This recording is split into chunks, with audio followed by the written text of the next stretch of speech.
In this video, we're going to talk about importing video deposition sync files into OnCue. Welcome back to part 2 in this series of video depositions in OnCue. This is a video intended for the Chicago-Kent College of Law Litigation Technology class to replace the lectures that we can no longer hold due to everything that's going on in the world. I am broadcasting to you now from my home, so that explains some of the casualness here, but that's kind of the situation that we're all in. In the last video that I made, I talked a little bit about why we need to have video deposition sync files, why that exists, what problems we're trying to solve, and what kind of trial advocacy skills that we're trying to develop by doing all this. So if you have any questions about that, of what we're doing here or why we're doing it, go check out that video first. I'll post a link down in the description below. But today what we're going to do is we're going to actually take those deposition sync files, get them into OnCue, and talk about how we can start making video deposition impeachment clips. So let's head over to OnCue now. And right now I'm looking at OnCue, and we're looking at that case file that we started building during the last set of homeworks, where we had those demo or example PDFs, those JTX exhibits, and some of those photograph exhibits. We talked about how to get them in there and retrieve them in a quick and fast way, giving them shortcut names, things like that. Those are all techniques we're going to use again here as well. I'll also post links to those videos as well in case you need a refresher on how to build a case file in OnCue. But what we did in that one, to kind of give it a real quick summary, is you just dragged and dropped all the PDFs from like a window or a folder on your computer, drag them into the document section, or if it's a photograph, same thing, just drag them into the document section. And you're pretty much good to go. If you had good naming systems before you brought them into OnCue, you pretty much don't need to do anything, and you're ready to start presenting really quick and fast. Video depositions are the opposite in terms of getting them into OnCue, it being quick or fast. It takes a little bit of time, and it's not that intuitive, so we're gonna have to just remember the steps. So what we're gonna do is we're gonna head over to our computer, and instead of working in this document section, which where we've normally been doing a lot of our work, we're gonna head over to the transcripts section a little bit further below. You should see nothing in there so far. What we're gonna do, instead of dragging and dropping anything into here, we're gonna hit that plus sign, and we're gonna go to the location on our computer where those sync files would be. And so let me do it this way, and we'll go to the desktop, which is where I had saved that test folder that I'd sent to everybody for like those example problem set materials. So we'll go in here, we'll go into that deposition video folder, and this inside that folder is like a replica of what you might get from a videographer or a court reporter when you ask them to sync the deposition transcript and video together. Here we're going to go to the import file, and if you look at this folder normally like on your desktop, and let me pull that up real quick, you might see a ton of folders in here. That's what you're seeing here on the right hand side of this screen. But when you're looking at it in OnCue, it's only going to show you the ones that OnCue likes, and so you have this MDB file. That's the one that we're going to double click and import it. Once we do that, we should see, if it worked out properly, we should see the deponent's name and the date of that deposition, and I can see that here. Now, this doesn't mean I'm done just because I see this. I have to check on a couple of things. The first thing I like to check is just to make sure that the deposition transcript itself showed up properly. And so one of the ways that I'll do that is by changing my workspace view. So the default way that we've been looking at OnCue is we're in the annotate documents section. So that's the easiest way to kind of look at documents. It sets up the screens for you in a way that if you're looking at documents, it's optimized for that. I'm going to go to the edit designations view. That's the best way that I like to look at different transcripts, especially when I'm talking about synced video transcripts. And what I could see here is if I don't see it right away, I can come to this drop-down box. And again, if you don't even see this drop-down box, you might need to resize some of these spaces over here. And I can come here and find the deponent that I'm looking for. Now I have it, and I can double check the date. Is it the date that I anticipate that it's going to be? Is it the deponent that I was expecting it to be? And then I can go to the end, make sure the whole thing kind of came in correctly. You don't always need to do that, but it's just something that I always like to double check. Now you'll notice that this spot in the middle for video editor, the video is blank. And that's because we have to do one additional, somewhat rather tricky step. And that is we have to move the video to a place that OnCue is looking for it. So first, when we added the transcript, we told OnCue where to find the transcript. but we haven't yet told OnCue where the video is. And you can't really tell OnCue where the video is. OnCue is a little bit unique in the way that it's set up. It looks in a certain place for all its deposition videos. If your videos aren't saved there, it doesn't see them. So your video deposition impeachments won't work. So it becomes a little bit of a problem. So here's what you have to do. So I'm going to come to this, back out to this area here. And this is the deposition video folder. So I can see the exhibits, import, media, and vendor folders. I should be able to see all those. And then we come to the media folder where it has all the videos that are associated with this particular deposition. There might be one video file, there might be 4 or 5, depending on how long of the day it was. And right now what I'm going to do is I'm going to select the deposition video. In this case, there's only one. Control C to copy it, or I can right click, copy it, whatever I want. And now I want to make a copy of it in the location that OnCue wants to look. I could also move it if you were really concerned about space, but for today's example, I'm just going to copy it and go to the space where OnCue is looking for it. It's a very specific spot. So the place that you have to go is you have to go back to OnCue and look to the location where you're saving not your exhibits and your case file, but where OnCue is saving its data. And that location is up here. It's something that you would have set when you created the case file. If you forget where that is, you can look up here and it's in C:users, Mike K, desktop test folder under the folder called class example. So let's go there. So I'll come over here, I'll come to my desktop and I have test folder, class example, right? So my desktop, it's on the C drive, users, Mike K, so desktop. So that's already like those first 3 steps. Then I went to test folder, entered a class example. And in this folder, I should see a whole bunch of folders with an underscore in front of it. That's how I know I'm in like the OnCue stuff folder. For the most part, you don't have to do much stuff in here at all, but just to give you a little overview of what's in here, if you go to documents, you'll see that there are different folders for each of your exhibits that you brought into OnCue. And what OnCue did was, for example, for JTX1, which is a 141 page exhibit, it has taken that one PDF and it has turned that one single PDF into 142 image files, in this case, .tiff files, so that every page corresponds to one image. And so if you ever need to find a page of an image, say you want to work on something in PowerPoint and use those images there, that's a quick way to be able to find stuff. But the other folder that we're really looking at for today in terms of the impeachment materials is this synced videos. And here in this synced videos folder, I've already copied that video file and I'm going to paste it right in here. So now I've got that same exact video file here. If I had 10 deponents, if I had 20 deponents, all those videos, even if there's 1 video per deponent or if there's 5 videos per deponent, I might have 100 video files in here. They're all going to go in here. This is the area where OnCue looks for video files. Now that I have that in there, I can now come back to this transcript and I can just test out to make sure it works. So let's go to like page 9 and see where things are going. So page 9, line 3 to 4. I can select those 2 lines, right click, and I can just preview it. So I can preview the selection, or I can hit this eyeball icon up here, which is the preview button. So I'll preview it.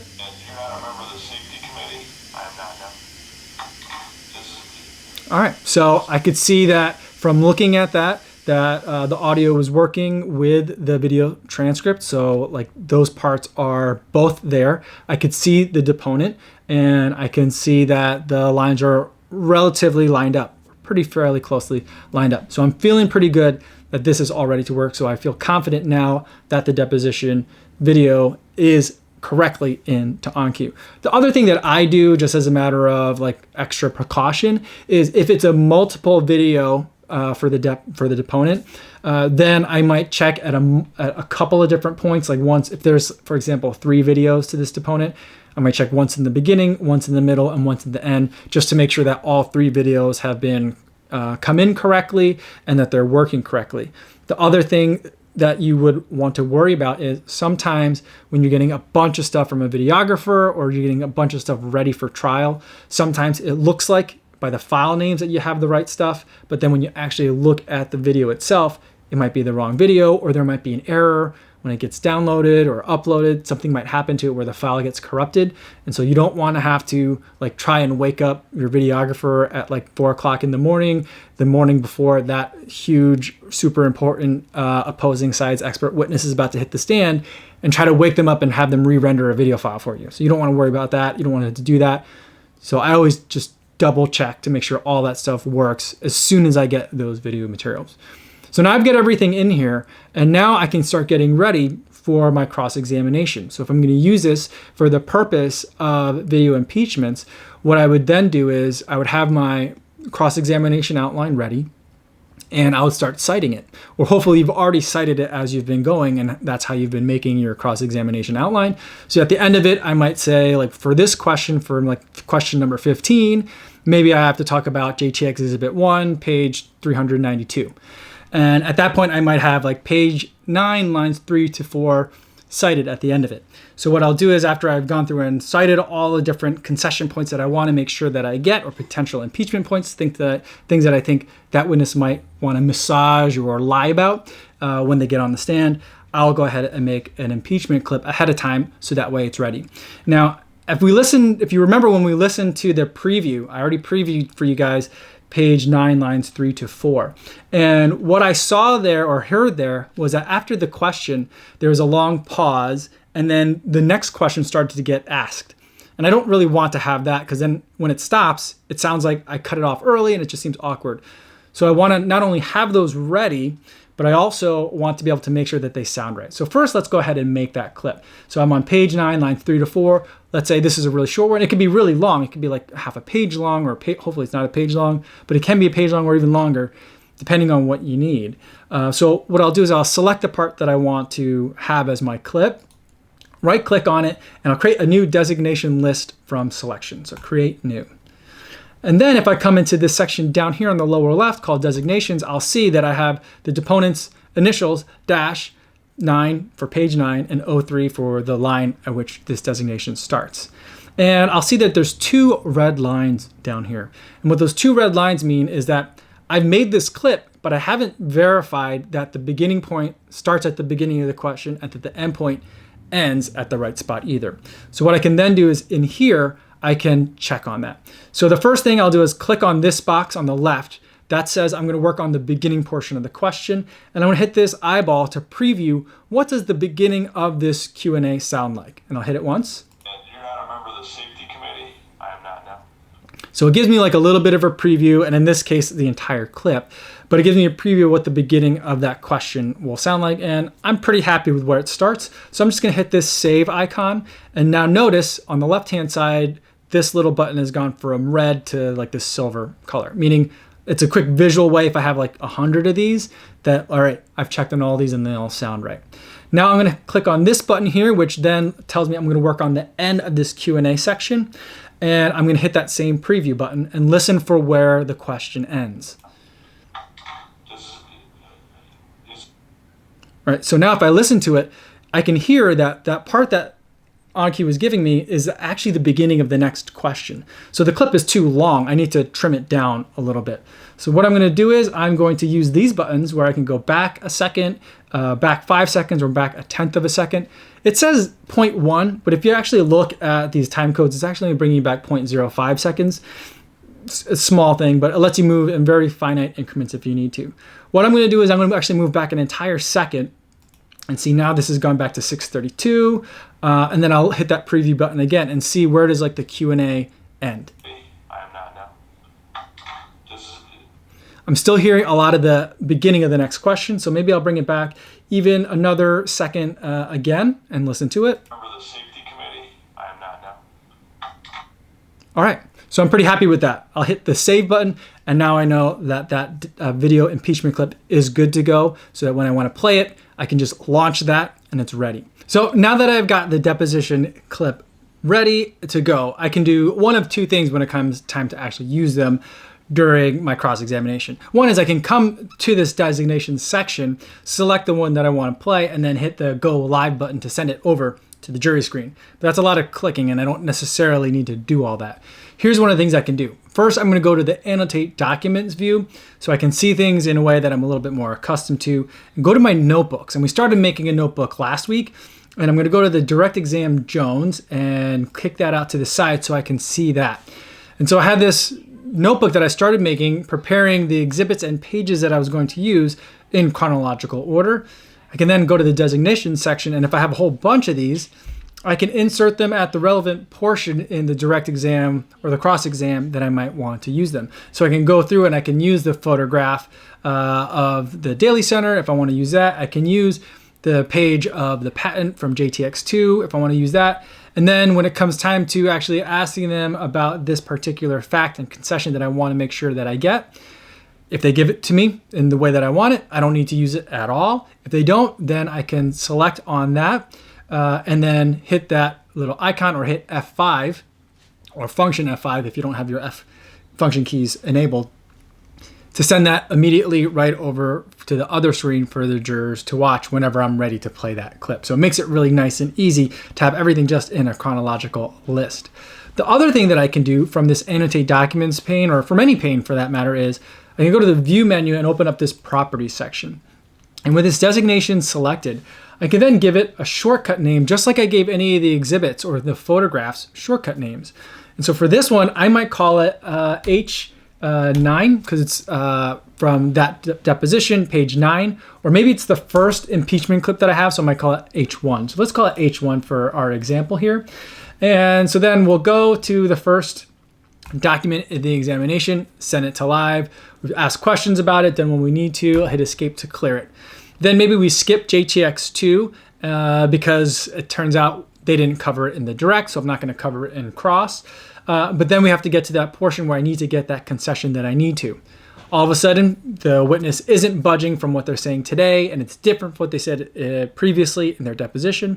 So I lay my foundation for the impeachment, and when it comes time, I'll hit X, H1, or whatever that shortcut name you give it was. When I'm ready to play it, I'll hit enter. You're not a member of the safety committee. I am not now. And I get that impeachment clip, and I could say, is that the question you were asked? And that's the answer you gave at that time. And the deponent will say, yes.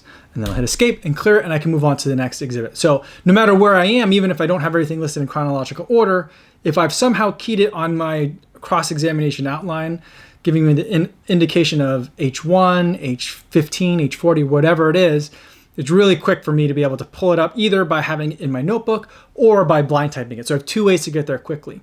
And I think having two ways to get to something quickly is really important for cross exams, especially if they're lengthy.